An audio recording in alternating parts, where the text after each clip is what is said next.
All right, everybody, welcome back to the channel. This is Robert, Smirking Gun Reviews, and we are here to talk about Bad Times at the El Royale. Just got back from seeing it a few minutes ago, and so there will be spoilers, but not right away.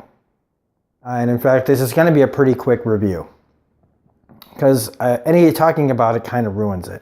I might do a spoiler review later. So this is the new movie by Drew Goddard, who did Cabin in the Woods. He's done a lot with like shows like The Good Place, Daredevil Season 1. He's worked with Joss Whedon in the past, so he's got a good pedigree. As soon as I knew that he was doing this, I was on board. As soon as I heard about the cast, I was on board. And then I heard the title of the movie, Bad Times at the El Royale. That's just a movie I'm going to see. That's just a great title. It's just something that draws me in, makes me think of old film noir type movies. And so, is the movie any good? Short answer is, yeah, it's pretty damn good. Long answer, every movie has its problems. So let's just get right into it, talking about it without spoiling anything. All the performances pretty much across the board are great. Didn't really care for her, but it was the character, not the actress. Just, I don't know. Something about her just kind of bugged me. Some people that I've listened to, watched video reviews of this movie, have compared this to a Tarantino movie.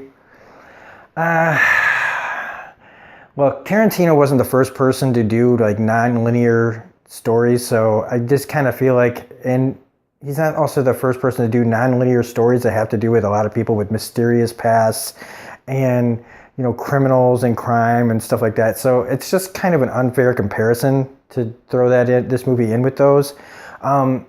It does make me feel like I was watching a movie in the same vein, but not just only slightly. The dialogue in this is really good, really well written for the most part. And the story is pretty interesting too. There are a few kind of things that I don't really like, and that's like the Chris Hemsworth character. I just have a personal distaste for characters that are like him. Because of just some things in my life, I really just don't go in for these type of characters. So while Chris Hemsworth was doing a really great job, I was so just put off by his character because of my own personal tastes that I had a hard time enjoying it. I had to force myself to remember, dude, just take yourself personally out of this and enjoy that he's really acting like the shit out of this. And he was. It just, again, personal taste-wise. Jeff Bridges is killing it in this movie. This actress, I'd never heard of before. I guess she's a Broadway singer or actress.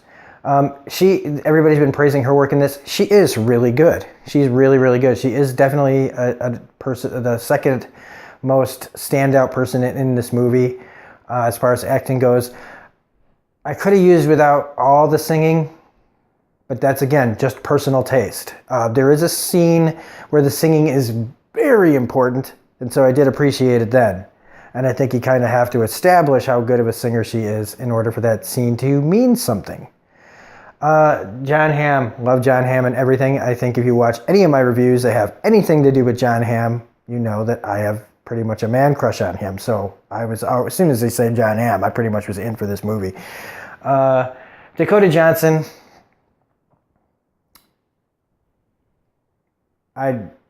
anybody could have played her role. No offense to her, she's fine in it. But what she's given is kind of bland in a movie full of kind of really interesting characters. Even the main guy that runs the hotel sort of has got this really interesting and an air of mystery around him. Her, I just kind of was like, all right. And it's got nothing to do with like 50 Shades Grey series. She's fine. She's just fine. They don't really do much with her. Fuck her. I didn't like her. And again, it's not the actress's fault. I hated her character. And it just, ugh. I hated her. Right from once I understood this character. And I understand there's something about her past that I did sympathize with. Everything else, I just didn't. I was just kind of like, ugh. And it has to do with Chris Hemsworth too. So, oof. I thought I was kind of getting into like a cabin in the woods situation because it was Drew Goddard and like just his history of doing really original things. This isn't a very original movie. It's taking things that I have seen before and doing it well. Not better, doing it well. They don't make a lot of movies like this. So I do appreciate it on that level quite a bit. Because these movies, like I said, they're few and far between. So it is a good movie. But it isn't really breaking any new ground. And that's, it's got a great soundtrack. And unfortunately, I really wish that there were actors in this that I wish I got more of. I'm trying not to give anything away. But that's it for like the non-spoiler review. Because I should go back to like what I was expecting.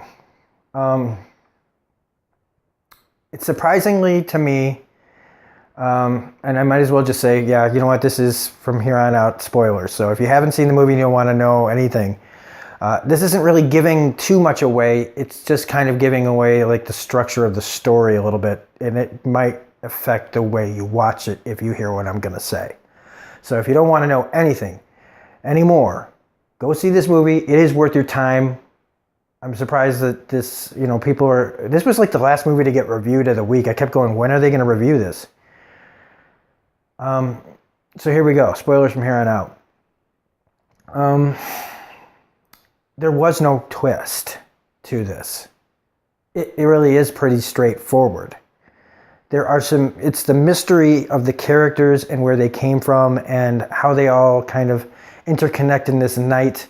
They don't have any interconnectedness outside of this hotel. It really is pretty straightforward. It's how what the importance of the hotel starts out as like the gimmickiness of it, the California, Nevada thing. And what the hotel is used for is important to start the movie along, and then how everything kind of goes south from that point. I kept thinking maybe something else was going to happen. I had theories that I was telling the person I saw it with.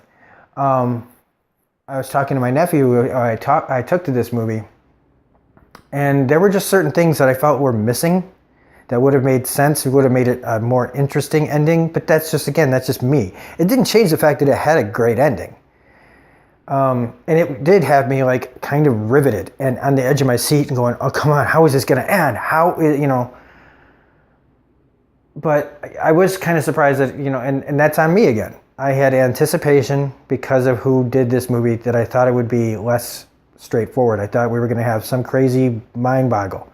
There were a couple of times also as well where I was like, Chris Hemsworth is doing this thing where he wants to know about this money in it. Like, where did it come from? Why is it here? And it's like, why is that? It's not important to that character. I understand Chris Hemsworth's character, but why he's so concerned about where the money comes from, his character shouldn't give a shit. He really shouldn't, because he's kind of he's a crazy motherfucker. He should just be like, look, free money, let's go. But other than that, and so that's it. That's all I'm going to say about this movie. Go see it. Make your own decisions. Like I said, this movie really reminded me more of like Identity because of the mystery surrounding it. That movie also has some crazy twists, but like it's a hotel in the rain with a bunch of strangers. So it made me think of Identity more than it did a Tarantino movie, because that's like a crime movie too. So anyway, that's it. I really enjoyed it. I'm glad I got to review it for you guys. like I said, these kind of murder crime movies don't come out very often. Not with a cast like this, not with writing good dialogue in this as well. So anyway, if you liked this video, please hit the like button, comment, share, subscribe, all that jazz. Other than that, this is Robert Smirking Gun Review saying we will be back around 9 o'clock-ish to do Walking Dead's review for Season 9, Episode 2 live in just about an hour and a half. So we'll see you then, and thank you very much for watching this. Bye.